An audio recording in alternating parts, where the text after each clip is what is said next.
더불어민주당 좀 상황부터 살펴봐 보겠습니다. 여론조사 좀 먼저 좀 볼까요?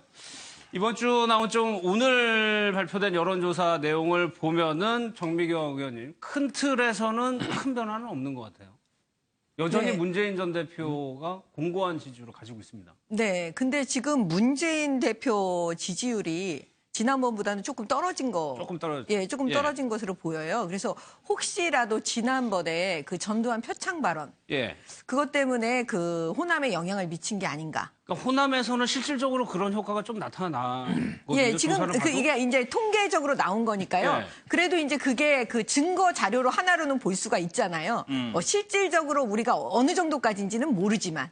예. 그래서 지금 그거 하나 좀 특이한 사항이고요. 그 다음에 이재명 후보가 안희정 후보보다 지금 지지율이 조금 높아졌죠. 그러네요. 예, 그게 조금 또 특이한 지점인 것 같아요. 왜냐하면 이번에 그 민주당 경선 유출이요.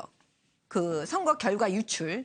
예, 그거에 보면은 사실은 문재인 후보가 1등으로 나오잖아요. 아니 뭐 사실이 어떻게 됐는지는 진실 여부는 모르고 유출된 거 찌라시다 이렇게 얘기를 하지만 보면, 그다음에 2위가 이재명, 그다음에 안희정인데 지금 공교롭게도 지금 이 지지율이 좀 그렇게 똑같이 보여져요. 이게 광주 전라 호남 지지율만 따로 지금 빼서 한 건데 호남에서는 이재명 시장이 안희정 지사보다 앞서는 걸로 나오고요.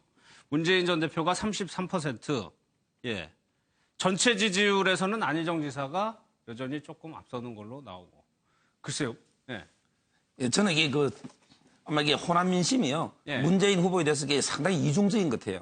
제가 이게 호남 좀 만나보면요. 아마 심정적으로는 이게 좀 비판하는, 문재인 후보에 대해서 비판하는 분들이 상당히 많은데, 근데 여론조사는 왜 1등 노느냐? 이거는 이게 호남의 역대 선거를 보면 상당히 전략적으로 투표를 하거든요.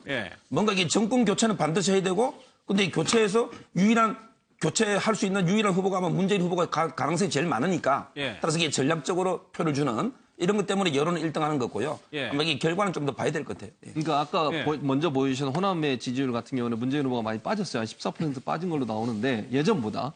그리고 이제 안희정 후보는 똑같고 이재명 후보는 올라갔는데 그 말은 광주 전남 지역이 갖고 있는 호남 지역이 갖고 있는 어떤 야성이죠. 야성이라고 하는 건 선명성을 강조하고 있지 않겠습니까? 이재명 후보는 지금까지 계속 선명성을 주장해 왔던 사람이에요. 그러다 보니까 이재명 후보에 대해서는 아무래도 지지율이 올라가고 문재인 이제 전 대표는 아무래도 아까 말씀하신 전두환 표창 문제 그 문제가 일정 부분 영향을 미쳤을 가능성이 있고요. 그러면 이 하락하는 추세가 이게 한 10몇 퍼센트 정도 14% 빠졌죠. 14% 그랬죠. 추세가 만약에 이어진다면은 처음이 호남 아닌가요? 성분이? 그렇죠. 그런데 그럴 가능성은 저는 좀 낮다고 보는데요. 추세가 이어질 가능성은 대체적으로 보면요. 그 설문조사 결과를 보면 젊은 층에서는 지지율이 높아요. 문재인 전 대표가. 이제 연세가 많으신 60대 이상 이쪽에서 지금 문재인 전 대표에 대한 지지율이 빠지고 있는 상황이거든요. 그래서 젊은 세대는 문재인 전 대표에 대한 지지가 지속적으로 가고 있고 나이 드신 분들이 빠지는 상황인데 그 부분이 이제 아까 전략적 선택을 말씀하셨는데 전남이나 전북 이런 호남 지역은 전략적 선택을 지금까지 해왔어요. 그래서 정권 교체와 적폐청산이라고 하는 것이 호남 지역의 간절한 소망이었고 그걸 실제 행해줄 수 있는 사람을 문재인 전 대표로 보는 거죠. 안희정 후보가 지금 안 올라가는 게 그런 이유예요. 좋은 얘기죠. 안희정 후보가 한 대연정이라는 얘기나 뭐 이런 부분들이 중도적 입장에서 보는 받아들일 수 있고 좋은 얘기지만 사실은 좀 야성이 강한 호남 지역에서는 상당히 거북한 얘기일 수도 있어요. 물론 모든 사람이 그런 건 아니지만 호남에 있는 분들은 대부분 적폐청산이라든지 아니면 잘못된 정권 교체라고 하는 부분이 가장 큰 열망으로 다가오기 때문에 그걸 실현해 줄 수 있는 사람한테 표를 몰아서 줄 수밖에 없는 상황이라고 보는 거죠. 아니 근데 특이사항이요. 아까 그 호남 좀 보여주시겠습니까? 호남의 지지도를 보면요. 이 지금 문재인, 이재명, 안희정 후보 지지율을 다 합쳐도요. 60%를 못 넘겨요. 그러니까요. 그러면 무슨 얘기냐면 호남에서 아직 민주당의 결정을 한 것 같지 않아요. 호남 분들이 민주당이 이제 확신이 없는 아직 확신이 없는 분들이 많으신 것 같아요. 이걸 보면. 왜냐하면 지금 이 정도 되면 60% 반드시 넘고 70, 80%까지 가야 되거든요.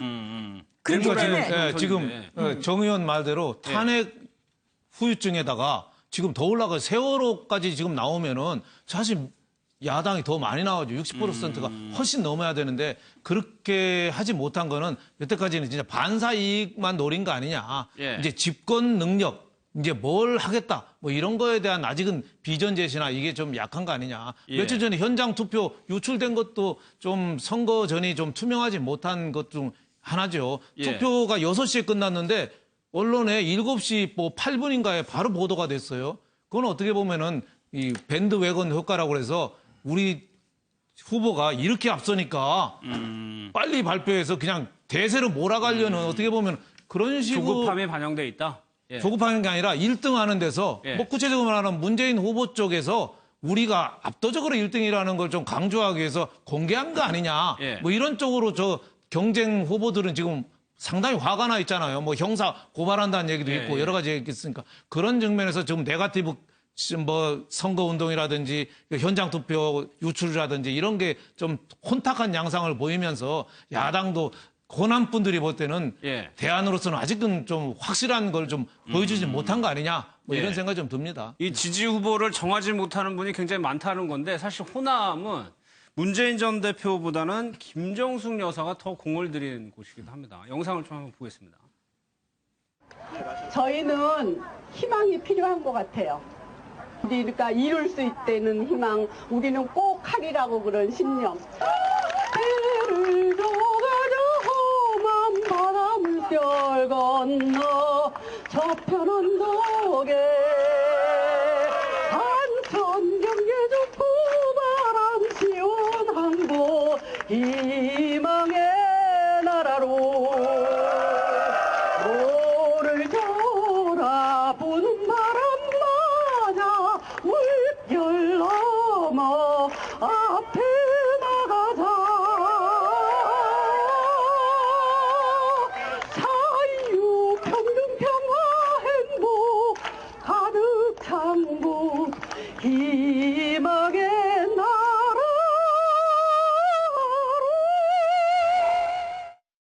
글쎄요, 최 교수님. 김정숙 여사가 반년간 매주 1박 2일로 호남을 갔다. 이거 쉽지 않은 일이에요. 작년 9월부터 매주 가셨어요. 그리고 마라톤 대회도 참석하시고요. 목욕탕도 가시고 지역의 조그만 모임에도 참석하시고. 근데 재밌는 거는 뭐냐면요. 목욕탕을 매주 가셨는데 처음에 몇 개월 동안은 아무도 몰라봤다는 거예요. 저분이 누군지를. 그런데 거기서 이렇게 소위 커피 아줌마라 그래서 목욕탕에 오신 분들한테 커피 판매하시고 이런 분이 아시게 된 거예요. 그래서 그분이 기자한테 얘기해줘서 이제 김정숙 여사가 본인이 문 전 대표의 부인이다. 커밍아웃 한 걸로 이렇게 알려지고 있습니다. 그만큼 그러니까 가서 뭐 본인이 내가 문 전 대표의 부인이라고 하면서 무슨 선거운동을 하려고 한 게 아니라 그야말로 민심을 같이 파악하기도 하고 또 그 사람들과 함께 어울리면서 호남 민심을 들으려고 했던 노력. 이런 노력들이 사실은 이제 옆에 주위에 있는 분들한테는 좋은 이미지로 심겨진 것 같아요. 본인이 뭔가 가서 무슨 선거에 표 달라고 하는 것이 아니라 그야말로 생활 속에 녹아들어서 호남 사람들과 함께 대화도 하고 호남 민심이 어떤지도 들어보고 이런 노력들이 사실은 이게 기자들도 사실 좀 놀랬고요. 또 그 주변에 있던 분들도 상당히 좋은 이미지를 가졌다고 합니다. 굉장히 어렵게 모아온 지지율인데 한 주 만에 14%포인트가 빠졌다. 한번 지켜보도록 하겠습니다.